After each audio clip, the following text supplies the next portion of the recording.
Ashwapati has arrived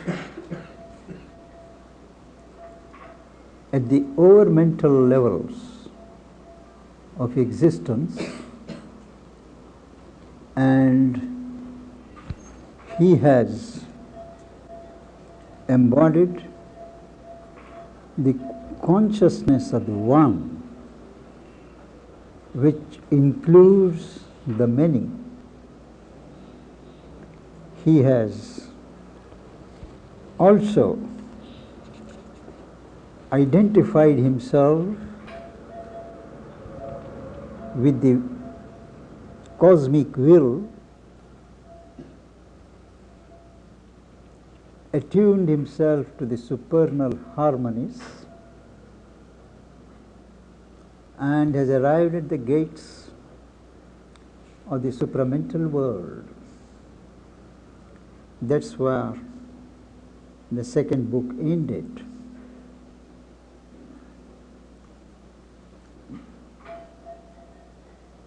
The mystery, the ultimate reality, still eludes him. He has understood in a way all that has been created. He has traversed the many worlds and planes, but what's the origin? What's the source? That mystery is still to be scaled, still to be realized. And we begin the third book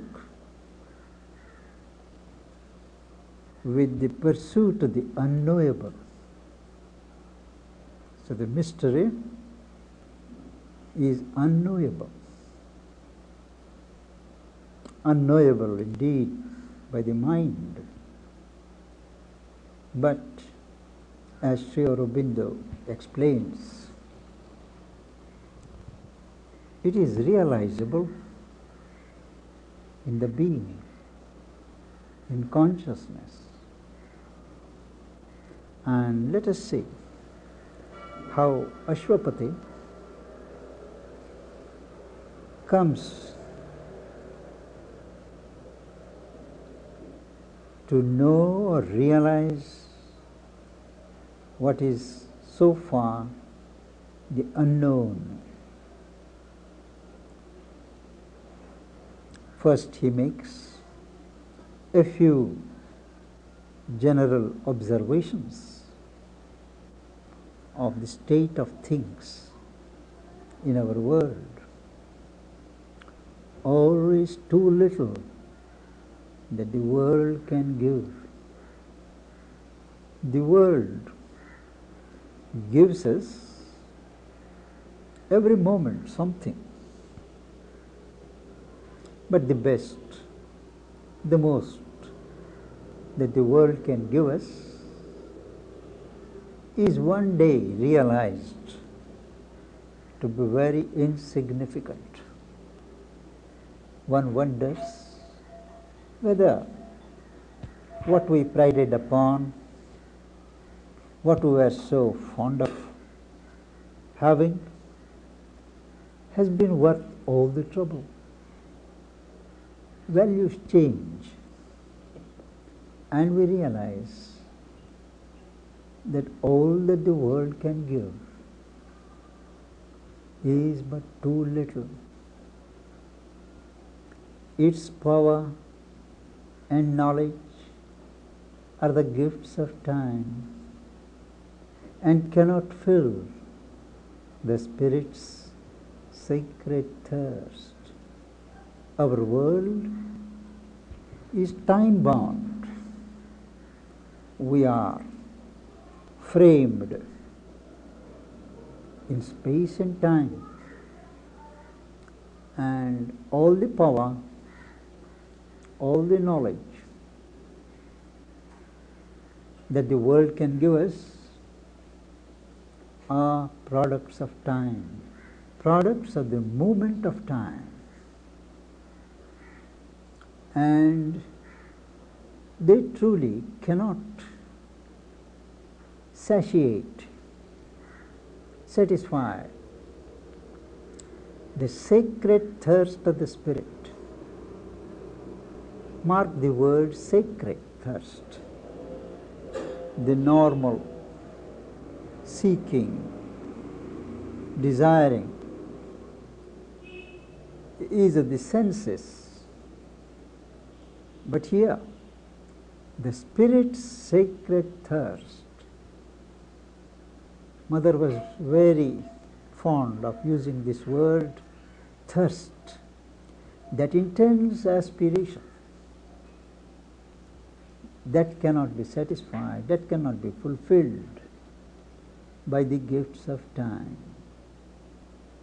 that can be met only by the gifts of what is beyond time, of what is eternal. The spirit is eternal, and its hunger can be satisfied only by the giving from the eternal.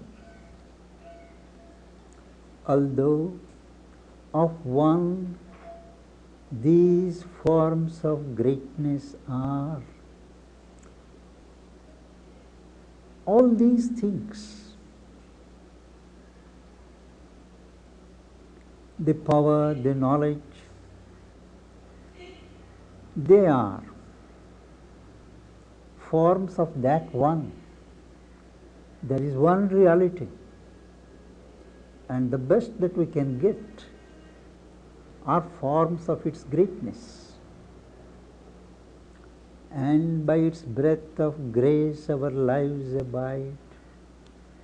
We are able to live, we are able to eke out our existence only because of the breath of grace. Grace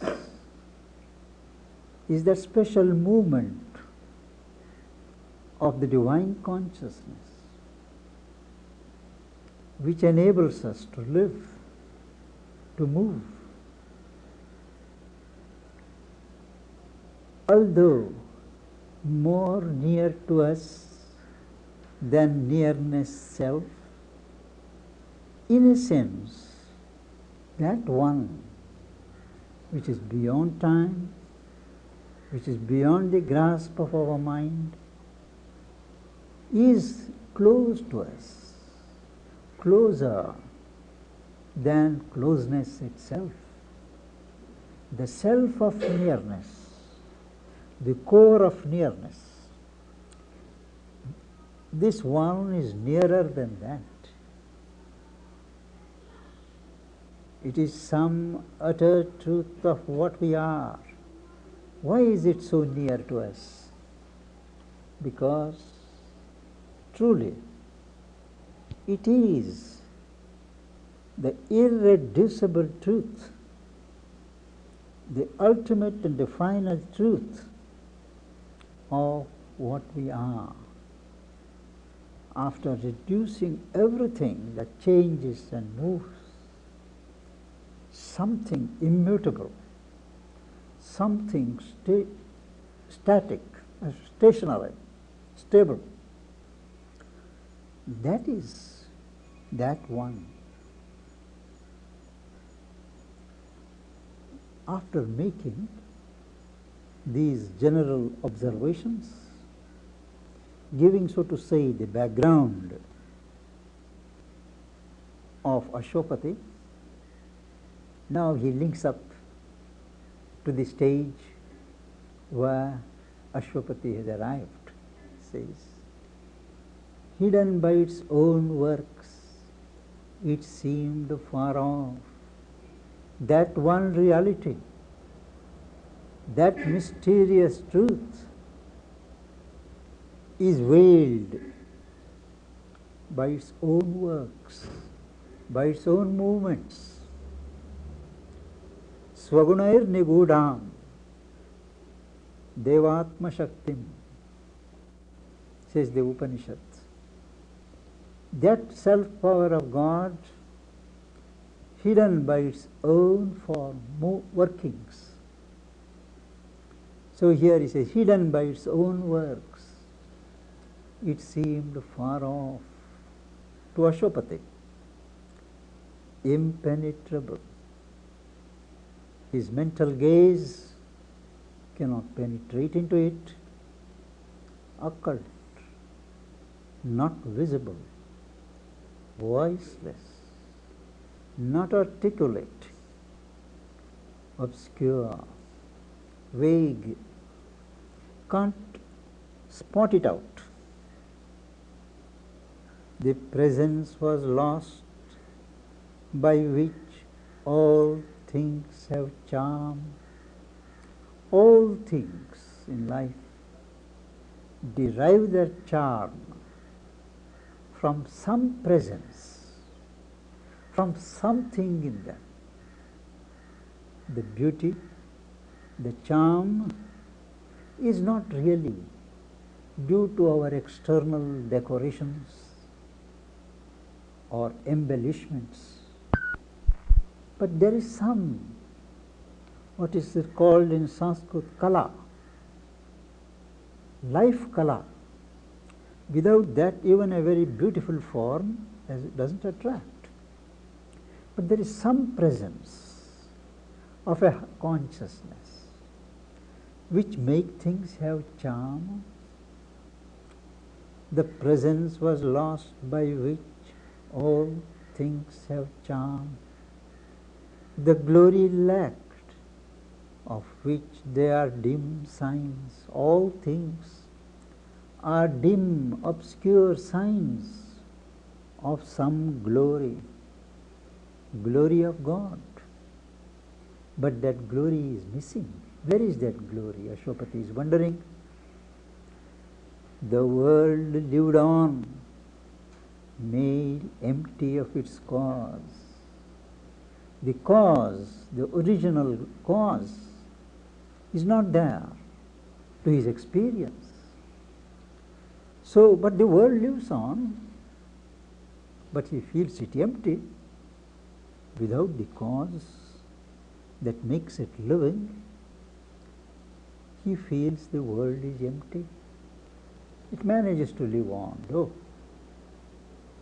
Like love, when the beloved's face is gone. Love continues in some form as the world continues. But the object of that love, the focus of that love, the base of that love, the face of the beloved, it is gone. So love becomes dry. That's how the world, made empty of its cause, lived on. The labor to know seemed a vain strife of mind. All his labor to know the ultimate seemed a useless struggle of the mind, because all knowledge ended in the unknowable.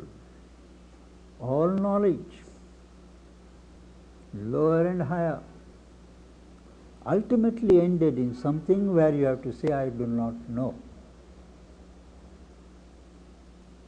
There is something, but which can't be known. The effort to rule seemed a vain pride of will. Effort to rule nature, movements of nature, to rule the world, is now realized to be a proud effort of will which is gone in vain. Willpower, a futile exercise of willpower, a trivial achievement, scorned by time. All power retired into the omnipotent. all the power that had been built up, that had been wielded, cherished as a achievement, turns out to be something trivial, which is scorned by time. For the immensity of time, this little power is a very insignificant affair. It retired into the omnipotent, before the omnipotence of God, before the omnipotent mystery. What's this human power? So it is as if it is retired there. And then he makes one epigram, his observation. The observation of the poet: a cave of darkness guards the eternal light. There is an eternal light in every one of us, everywhere, but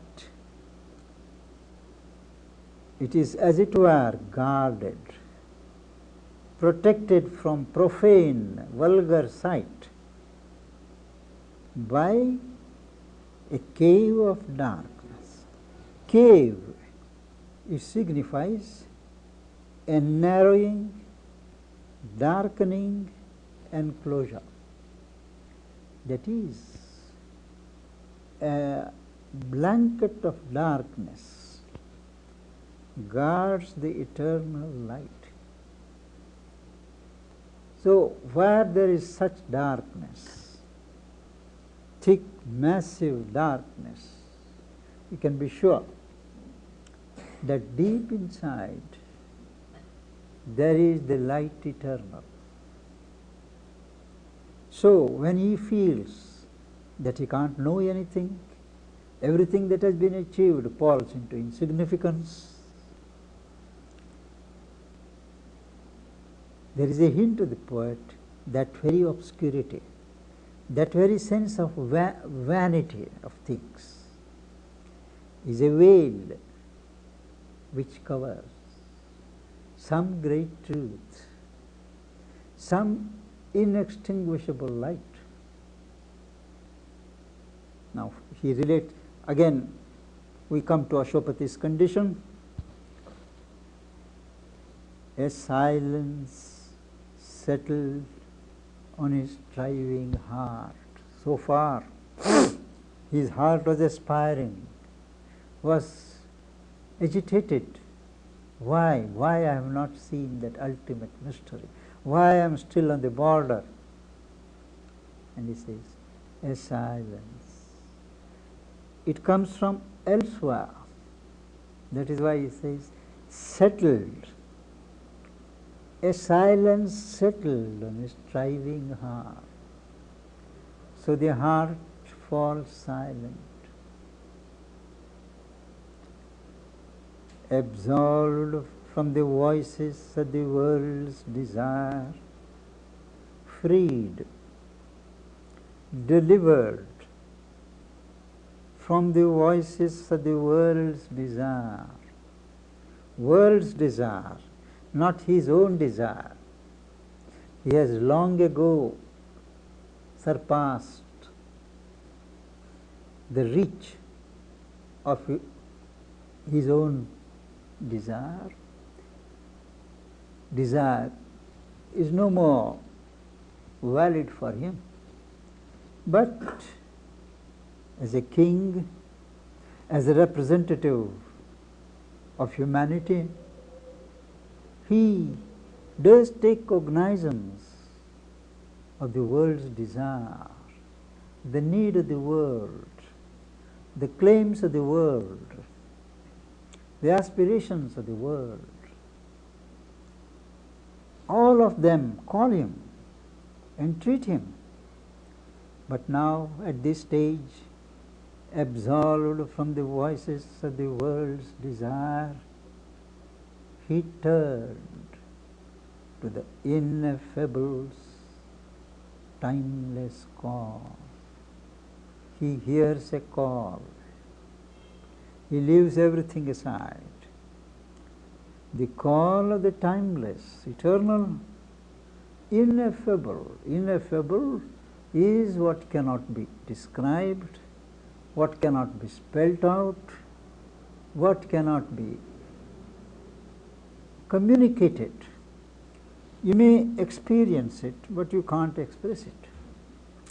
So he turned to the ineffable's timeless call. And what's that ineffable?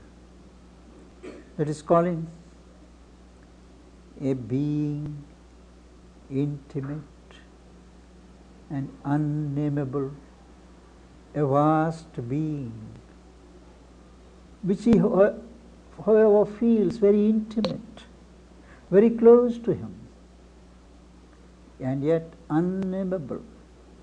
It can't bear any name. It can't be defined.